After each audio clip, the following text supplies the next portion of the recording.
welcome back to my channel, Beautiful Minutia. If you're new here, my name is Tiffany, and today I am doing a weekend reading vlog. And this weekend reading vlog is kind of fun because I am attempting to do a 24 in 48. I never heard of this until Christy Lewis and Jennifer Brooks did one together a little while back.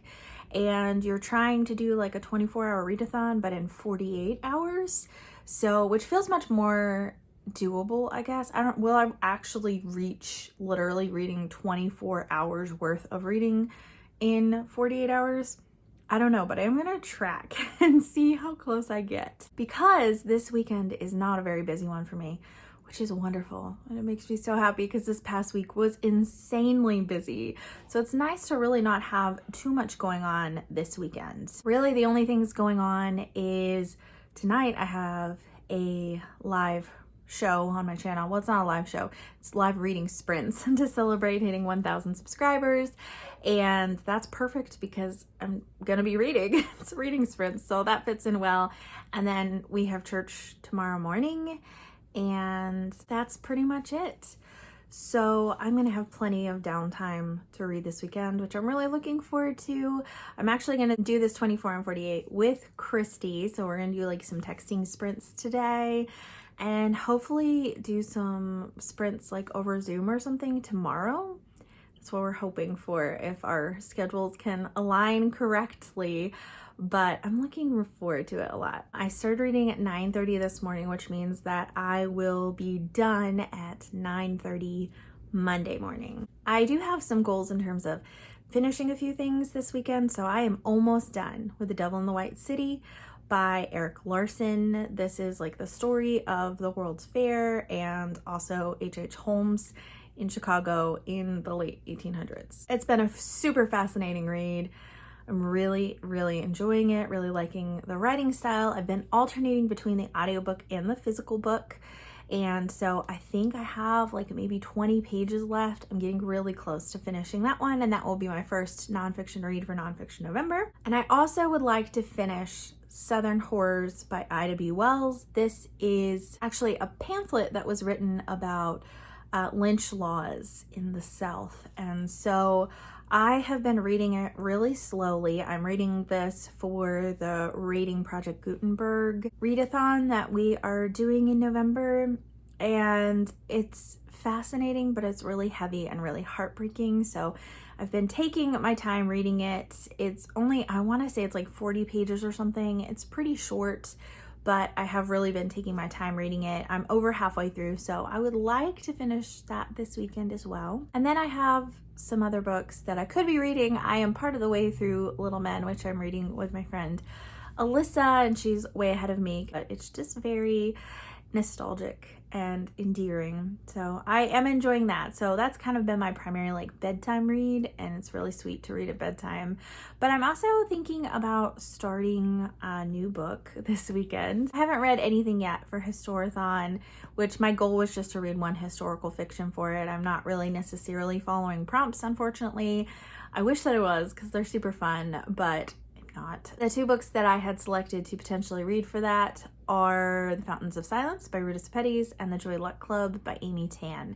So I thought I would like read a couple pages of each and then decide to see which one's kind of grabbing me more. The Joy Luck Club is shorter, but Fountains of Silence is also a YA, and I know that Ruta Sepetys books read really fast.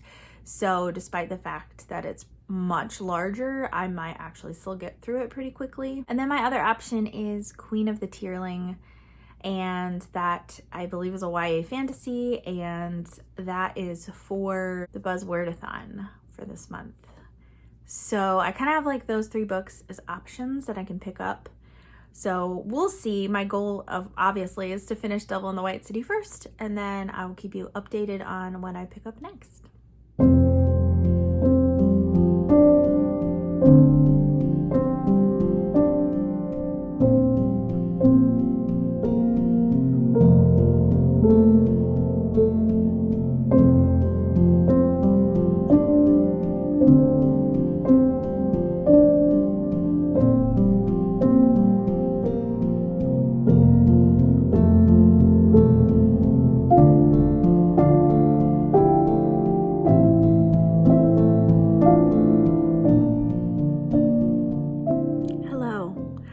It is now Saturday night. You're welcome for this lovely lighting, high quality, and messy backgrounds.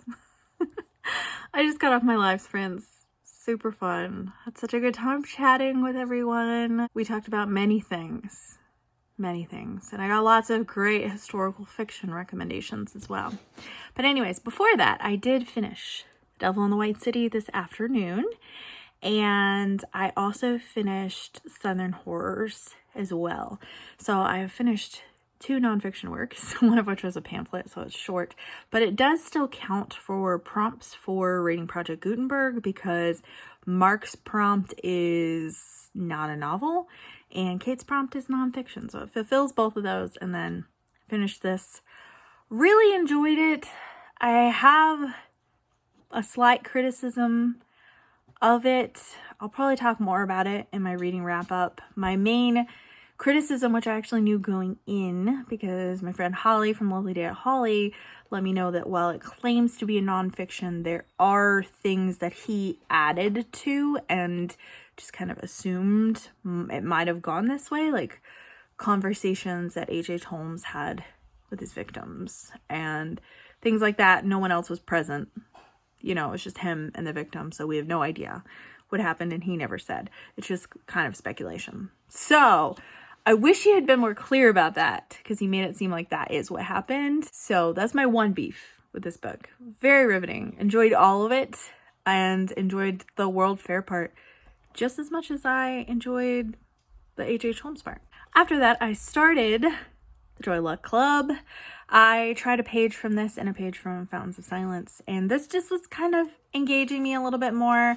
I am like about 100 pages into it, so I've made good progress. I think I ended up reading about 2.5 so chapters of this on my live sprints tonight, so I did really well with that. They're long chapters. These chapters are like 30 pages long, so I feel like I have made decent progress in it. I did try to listen to some of it when I was walking my dog for a little bit this afternoon, and I was just kind of like spacing out during it a little bit. So I think I prefer this physically because the writing is really beautiful and I'm enjoying reading it physically more than I am listening to it. Also in my reading sprints, I read a chapter of Little Men. So I'm now 8 chapters in.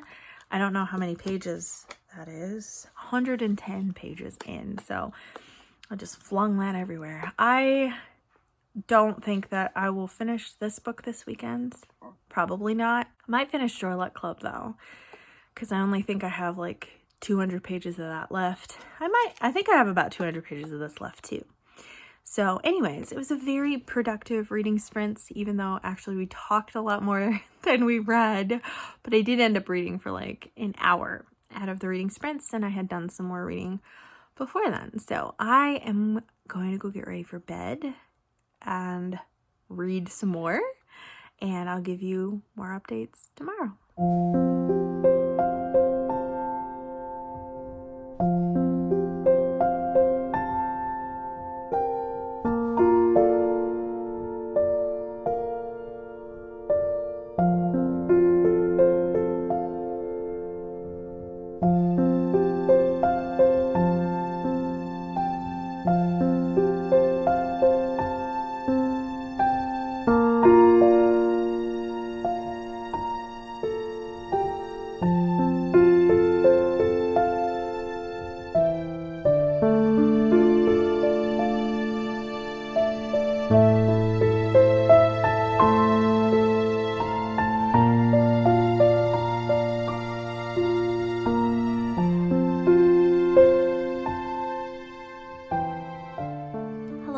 It is Monday, and I intended to update yesterday, but I didn't. It was kind of a rough day, and I wasn't feeling great, so I ended up really not recording anything. I went to church and just came home and kind of crashed for the rest of the day, but I did still read, despite the fact that I didn't really update at all. Christy and I did a couple of reading sprints together throughout the day, which was really fun, and then I did some more reading on my own because I was just kind of laying down and resting, and I ended up reading quite a few chapters this weekend of Little Men. I am through chapter 12, so I'm more than halfway through at this point, And this book is just, it's so wholesome. As of right now, I'm really fairly certain that I like Little Women more, but I have not finished it yet, but I still just love it. It's just a very comforting read right now because it's so wholesome and there's so many funny antics about the kids. It's been fun to watch Jo develop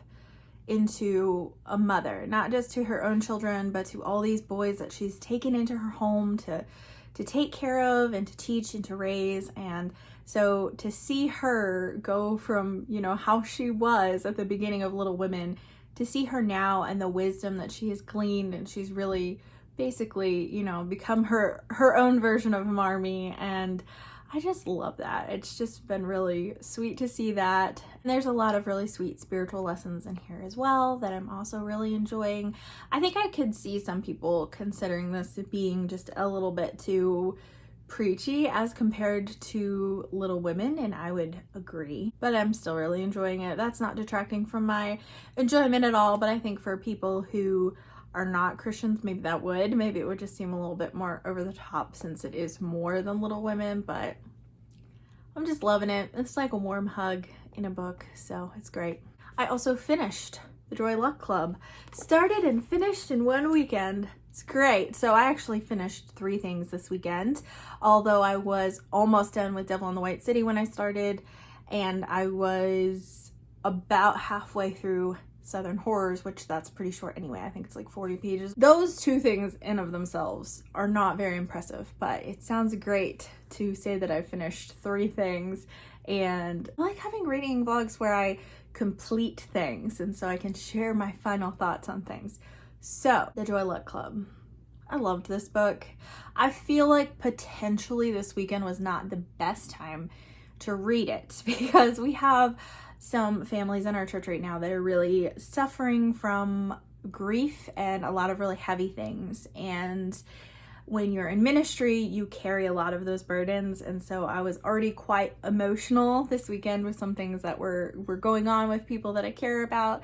And so this book is very emotional. So at times it was hard to read because of that. And I think it would be hard to read anyway, but I think it really packed a punch emotionally that much more for me because of the timing. So I think I probably mentioned this earlier, but it follows 4 immigrant Chinese women and then their families. Their daughters are all born in America. So there's this cultural divide that's happening between mother and daughter in each of the situations. And the story is kind of presented in like little chunks. So, you know, we've got 3 sections to the book, and the first section mostly follows the mothers, and each chapter is like part of their story. The next section follows the daughters, and each chapter is their story. And then the final section of the book goes back to the mothers again and reveals a different part of their story. And so in a way, it's like really sad to read like the distance between these mothers and daughters, and how the daughters feel like the mothers don't love them or have certain expectations or certain ways that they're not measuring up, and really the mothers want what's best for them so that way their daughters don't have to relive the same generational trauma that they experienced. And so it was quite heavy in a lot of ways. I think a lot of the stories resolved themselves in satisfactory ways, with the mothers and daughters coming to more of an understanding of one another. But this book definitely made me cry multiple times.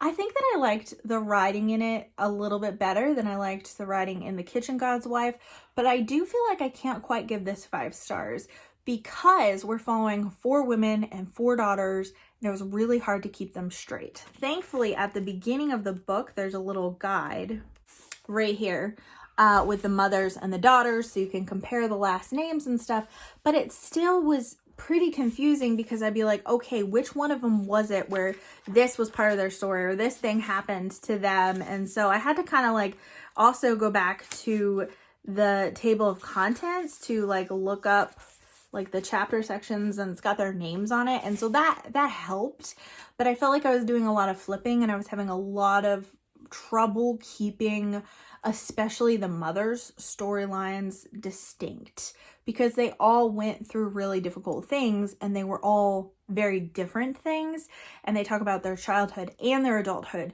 So their childhood sections are more in the beginning of the book and their adult sections are more in the third section of the book. So I'm like, okay, this was the adulthood experience. Was this the kid that went through that, or was that a different one? And so there was a lot of flipping and a lot of trouble keeping people straight for me. So I feel like because of that, I can't give this 5 stars, but I loved it. I would for sure give it 4, but I might give it 4.5 because I think I did enjoy it more than I enjoyed The Kitchen God's Wife.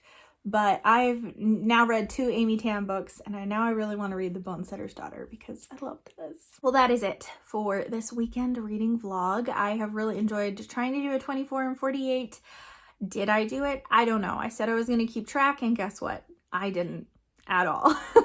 Unfortunately. So the next time I do this, I think that I might try to actually track my time better, like maybe set timers or something like that to kind of see where I am, because I did not do that this time and I really wish that I had. But by deciding to do a 24 and 48, I kind of ended up giving myself permission to like really rest and relax this weekend. I just spent a lot of time reading. And I can't remember the last time I did that. So that was really wonderful. And I'm glad that I vlogged it because it gave me the accountability to really rest, which I think my mind and my body really needed.